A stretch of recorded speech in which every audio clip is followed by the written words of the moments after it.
চীন থেকে শেষ পর্যন্ত কি পাওয়া গেল তা নিয়ে আজকে সকাল থেকে কয়েকটি রিপোর্ট। বেশ কিছুটা ধাক্কা খেলাম। সমকাল সহ একটা পত্রিকায় যা ধারণা দিল তাতে 15 থেকে 1600 কোটি টাকা। তো ভাবলাম এই 1500-1600 কোটি টাকা পাওয়ার জন্য তো আমাদের চীন পর্যন্ত কি দৌড়ানো দরকার ছিল কিনা। যদিও টাকার মূল্য বেশি না, রাষ্ট্রের রাষ্ট্রের সম্পর্ক অনেক বেশি মূল্য। কিন্তু যেহেতু ওবায়দুল কাদের বললেন যে ভারত আমাদের রাজনৈতিক বন্ধু আর চীন হচ্ছে অর্থনৈতিক বন্ধু বা উন্নয়ন বন্ধু, তো উন্নয়ন বন্ধু অর্থনৈতিক বন্ধুর কাছ থেকে তো টাকা পয়সা, আর রাজনৈতিক বন্ধু মানে সেখানে তার সাথে ভালোবাসা থাকবে, প্রেম মহব্বত থাকবে, এমনটাই। যেহেতু এর আগের পররাষ্ট্রমন্ত্রী বলছিলেন স্বামী স্ত্রীর সম্পর্ক, সুতরাং ধরে নিই যে ভারত কিছু দিক বা না দিক আমরা ভারতকে দিয়ে যাব, কেননা ভারত আমাদের স্বাধীনতা দিয়েছে, সুতরাং আমাদের এই ঋণ বোধহয় কোনোদিনও শেষ হবে না, সুতরাং আমরা দিতেই থাকবো আর ভারত নিতেই থাকবে। এটাই আমরা আমাদের ভাগ্য আর কি, এটাই আমাদের কপালে লিখন, এটা তো আর মোছা যাবে না, এটাই করতে থাকবো। কিন্তু চীনের সাথে কি হলো? চীন তো আমাদের শুধু টাকা দিতে থাকবে আর আমরা উন্নয়ন করব এবং বলবো যে এই যে দেশের উন্নয়ন হয়েছে, ব্যবসা বাণিজ্য হবে, উন্নয়ন হবে। আবার যেহেতু ব্যবসা বাণিজ্য হচ্ছে, সুতরাং ক্ষমতায় থাকার ব্যাপারে আমরা যেভাবে নির্বাচন চাই, সরকার যেভাবে চাই সেভাবেই তারা নির্বাচনে সহযোগিতা করবে। সব তো ঠিক ছিল, কিন্তু কি হয়ে গেল? আমি সমকালে যে রিপোর্টটা দেখলাম তাতে তার শিরোনামটাই হচ্ছে, আমি জানছিলাম গতকাল পর্যন্ত রাতে যে 1 বিলিয়ন মার্কিন ডলার, আজকে সেই 1 বিলিয়ন মার্কিন ডলার থেকে এটা চলে আসলো 1 বিলিয়ন ইয়ান। তো ইয়ানের সাথে আমাদের যে বিনিময় মূল্য তাতে 15 থেকে 1600 কোটি টাকা। তো 1500-1600 কোটি টাকা আমাদের বেশ কয়েকজন বড় ব্যবসায়ী আছে, তাদের পকেটেই আছে, তো ওদেরকে কাউকে বললেই তো হতো। তাহলে অন্যান্য তো আমি গতকালকে বললাম যে এই যে 21টা কি যেন সমঝোতা, সহযোগিতা, ঘোষণার, এই সমস্ত আমি আগামাথা কিচ্ছু বুঝলাম না। এর মধ্যে 7টা-8টা আছে শুধু ওই চীনের সিনহুয়া মিডিয়ার সাথে বা ওদের বেতার টেলিভিশনের সঙ্গে আমাদের বিএসএস, তারপরে আমাদের বেতার, আমাদের টেলিভিশন, এই সমস্ত সংস্থার চুক্তি। তো ওদের মিডিয়া দিয়ে আমরা কি করব? ওদের মিডিয়া তো আমাদের সাথে যায় না। তো যা যায় না তা নিয়ে 7টা, সেই 21টার মধ্যে 7টাই হচ্ছে এই সমস্ত বকর চক্কর। এগুলি খুবই ইনসিগনিফিকেন্ট, আমার কাছে এগুলির কোনো মূল্যই নেই। চীনের সাথে, রাশিয়ার সাথে, উত্তর কোরিয়ার সাথে যদি এই সমস্ত মিডিয়া চুক্তি হয়, আমার কোনো আগ্রহ নেই, কারণ ওই দেশের রাষ্ট্র কাঠামো নিয়ন্ত্রিত রাষ্ট্র কাঠামোর মিডিয়া কেমন হয়? আমাদের সাথে মেলে হচ্ছে পশ্চিমা দেশের গণতান্ত্রিক মূল্যবোধের সাথে, তাদের গণতন্ত্র, তাদের স্বাধীনতা, তাদের গণমাধ্যমে, এইসবের সাথে মেলে। তো এই কারণে আমি এটা খুবই, তারপরে আবার চিঠি বিনিময় হবে, গুরুত্বপূর্ণ দেখলাম যে একটা প্রজেক্ট সেতু, চিঠি বিনিময় হবে, সেটাও আসছে। এই সমঝোতা, কি সমঝোতা হলো? চিঠি বিনিময় হওয়ার জন্য চুক্তি হয় বা সমঝোতা স্মারকে স্বাক্ষর হয়, এটাও আমার কাছে অবাক লাগলো আর কি। উল্লেখ করার কিছু নাই। যেমন ভারত বাংলাদেশে 7 থেকে 10টা হয়েছে, তার মধ্যে 7টা সহযোগিতা, 3টা চুক্তি। তো তার মধ্যে তো আমি আমাদের পার্টির কিছু না পেলেও ভারতের পার্টি পেলাম যে রেল সংযোগ, যে তারা চিকেন নেক দিয়ে ওই পূর্বাঞ্চলের সাথে কানেক্ট করবে তাদের সুবিধার জন্য। আর আমাদের পক্ষ থেকে এটা বলা হচ্ছে যে না, এটা তো ওই ইউরোপে যেমন দেশে দেশে সংযোগ হয়, তো ওইরকম কি ইউরোপে? তাহলে ভারত আমাদের একেবারে ঢাকা টাকা সহ জুড়ে ওই চিকেন নেকের মধ্যে ঢুকে যেত। তার জন্য বুঝতাম যে এটা ওই বাংলাদেশকে ইউরোপ বানানোর একটা পরিকল্পনা। ইউরোপে যেমন দেশে দেশে রেল সংযোগ, তাদের তো ওইরকম ওই পাহাড় মাহাড় দিয়ে এক দেশ আর এক দেশের সাথে ওইরকম সংযোগের না।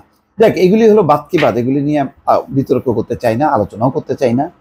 এগুলি আমাদের সরকারও জানেন যে তারা কি দিয়ে এসছেন, আর ভারতও জানে যে তাদের কি নিতে হবে।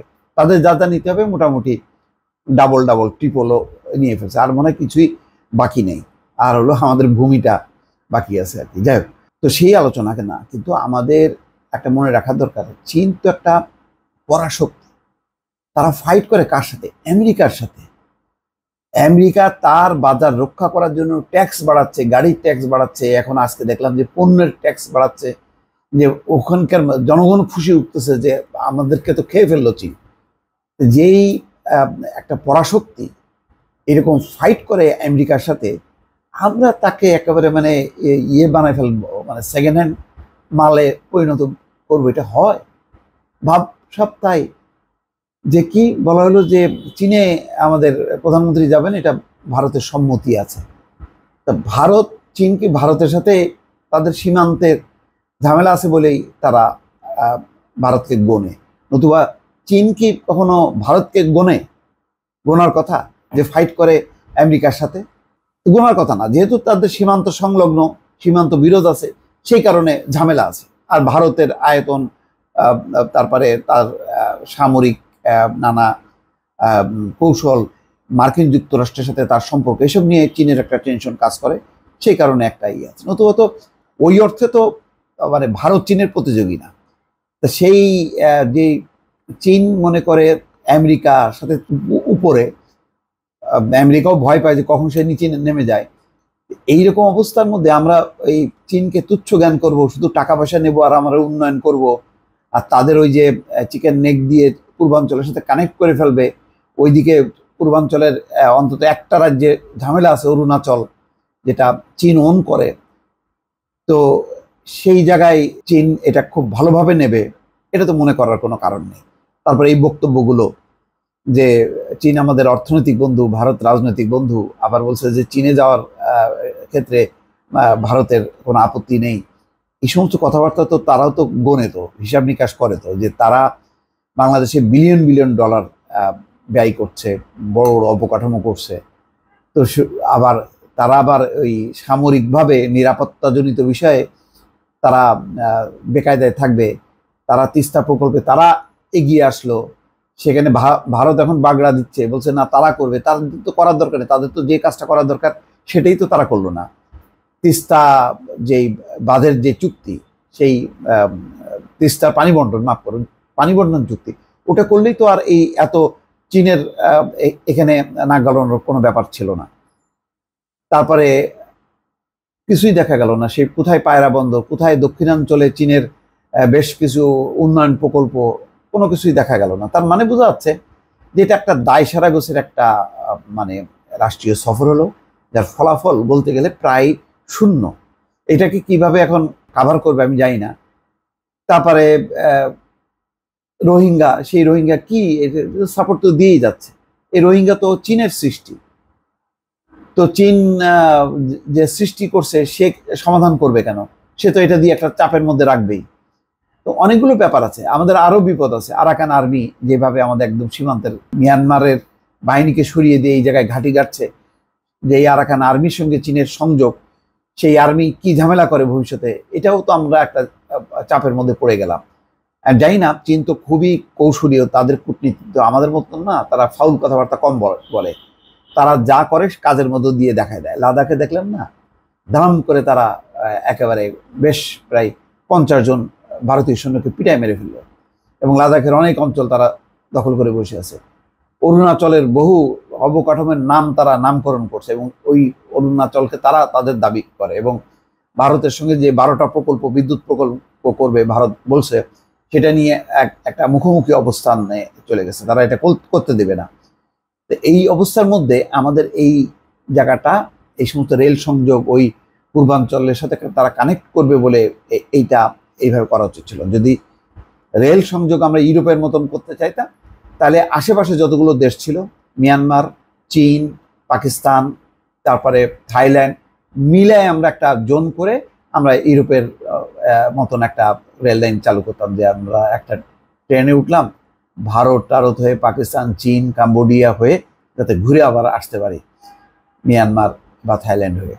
তো সেই সব তো পরিকল্পনা নেই। এখন ভারত বেছে বেছে বেছে বেছে তার মতন করে সুবিধার জন্য করছে, আমরাও দিয়ে যাচ্ছি।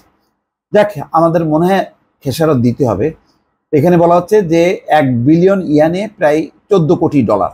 তা আমরা চাইলাম 500 কোটি ডলার, মানে আমাদের প্রত্যাশা ছিল 500 কোটি ডলার বা 5 বিলিয়ন। সেখানে 1 বিলিয়ন তাও ডলার না, ইয়ান দিয়ে আমরা কি করব? এটা তো চীনের যে আমদানি ব্যয়টাই, চীনের সাথে আমাদের বাণিজ্যের, সেক্ষেত্রে কাজে লাগবে। বাট আমাদের তো সেই রিজার্ভ সংকট, বাজেট সহায়তা, অন্যান্য তো আমাদের যে খরচ, সেই খরচের টাকা কে দেবে? এই মুহূর্তে তো চীন ছাড়া আর কেউ নাই। IMF এই টিপে টিপে টিপে দিচ্ছে, তাদের কাছে দিতে গেলে অনেকগুলো শর্ত মানতে হয়, এগুলি তো যে পোষাবে না, তাহলে কি অবস্থা হবে?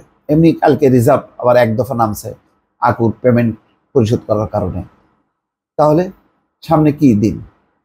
তারপরে জ্বালানি তেল কিনবে কি করে? গতকালকে থেকে এই গ্যাসের চাপ কমে গেছে, তার মানে গ্যাস সরবরাহ কম হচ্ছে, তার মানে গ্যাস মানে পর্যাপ্ত গ্যাস কিনতে পারছে না, যেটা দিয়ে এখন হবে। কালকে থেকে দেখছি যে লোডশেডিং ব্যাপক। এই যে এখন আমি আপনাদের সামনে করছি লোডশেডিং, জাস্ট ব্যাটারি লাইট দিয়ে আমি কোনো রকমে ইয়ে কথা বলছি আর কি, আলোকিত করছি, এই একটা অবস্থা।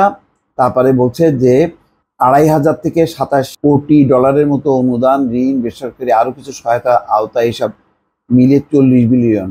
দেখেন, এর আগে ২০১৬ সালে যখন নাকি চীনের প্রেসিডেন্ট শি জিনপিং এর ঢাকা সফরের সময়, তখন দুই দেশের ২৭টা সমঝোতা স্মারক হয়। এতে সরকারের সঙ্গে প্রায় ২৫ থেকে ২৭ বিলিয়ন বা ২৫০০ থেকে ২৭০০ কোটি ডলারের মতো অনুদান, ঋণ, বেসরকারি খাতে আরো কিছু সমঝোতার আওতায়, সব মিলিয়ে ৪০ বিলিয়ন বা ৪,০০০ কোটি ডলারের প্রতিশ্রুতি আসছিল। তা থেকে এখন পর্যন্ত ৮ বিলিয়ন ডলার পেয়েছে বাংলাদেশ আগের চুক্তিতে। এবারের চুক্তিতে কি হলো? ১ বিলিয়ন ইয়ান, তাও কখন দেবে, কিভাবে দেবে, খুব মানে অস্পষ্ট হয়ে গেল আর কি। তো এইটা আমার মনে হয় না যে এটা আমাদের কাছে খুব একটা ভালো মেসেজ আসলো।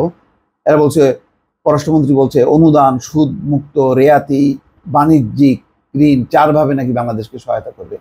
কিন্তু মুদ্রা কথা, আমাদের এই মুহূর্তে দরকার ছিল একেবারে ক্যাশ টাকা, বাজেট সহায়তা বলি বা রিজার্ভ সহায়তা বলি, সেটা কিন্তু আমরা পেলাম না। না পাওয়াতে এর সাথে প্রধানমন্ত্রীর সফর সংক্ষিপ্ত হওয়ার কোনো সম্পর্ক আছে কিনা জানি না।